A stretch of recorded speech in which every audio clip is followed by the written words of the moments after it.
There is only one way to end this war. You must protect Earth and its people. I was about 9 years old when I first was exposed to the Transformers, and I thought they were completely awesome, unlike anything I ever seen. And part of that was the designs. They were just so simple but bold and rich and compelling. There was no wasted effort. It was all like every line meant something. So on this, I wanted to go back to that kind of aesthetic. Now, we didn't have a blank canvas because there have been a decade of live-action Transformers films to this point. We set the film 20 years prior to the events of the first film, but we still needed some degree of continuity there. But that said, I wanted to, as much as possible, harken back to that original Generation 1 design.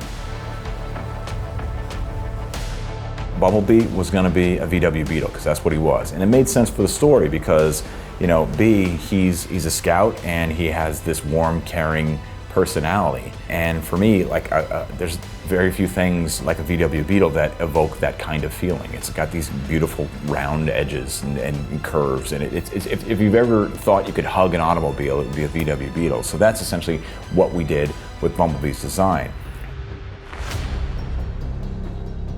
He's a semi. He's he's big, he's boxy, he's strong, he's powerful, but also, again, simple and blocky. He had a very distinctive color palette, big swaths of red and blue. He had that incredible mask with those horns. He was always very distinctive. At a glance, you knew exactly what he looked like, and so that's the Optimus Prime I knew. So because we were going to see him on Cybertron, to me that felt like we had all the license in the world to go back to what would he look like on his home planet.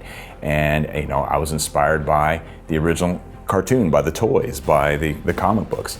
And that's, as much as I could, I tried to get that fusion of those original designs into that one design on this film. It's really the first time I think that we've ever on the big screen seen Optimus Prime in that form. Because he's on Cybertron, he's not yet scanned an Earth vehicle. You start pulling back from the detail. And of course, on the cartoons, he looked exactly the same. He still, he had the grill, he had everything else. And so we couldn't do that. So, kind of pulling back from that because, the logic dictates he wouldn't be a semi yet. But he still had those great forms, big blocky forms. So when I looked at, those original designs and the robots that we were going to have in our film, I wanted to make sure that it didn't just feel like, skin, a metal skin on a robot, that they all had something different in how they express themselves facially.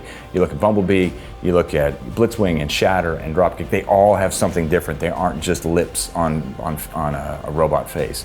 And with Optimus, that was the case too. He always had that awesome mask, and in this film I want to make sure that he never lost that.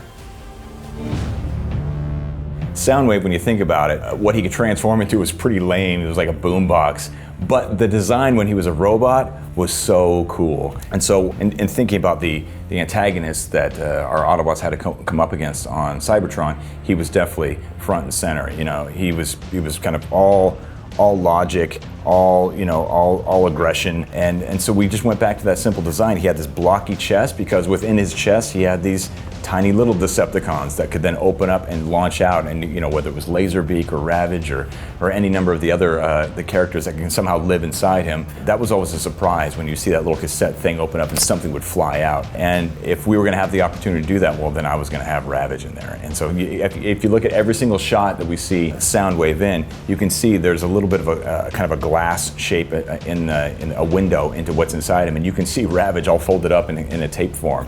And then of course when he ejects, the classic Transformer sound, Soundwave does his command, Ravage eject. Ravage eject. Flies out, changes from a cassette into this kind of Panther bot thing, and then he goes on the attack. And we've never really seen Soundwave in that form or Ravage in that form, and it was an absolute thrill to bring them to life in the way that I had always imagined them.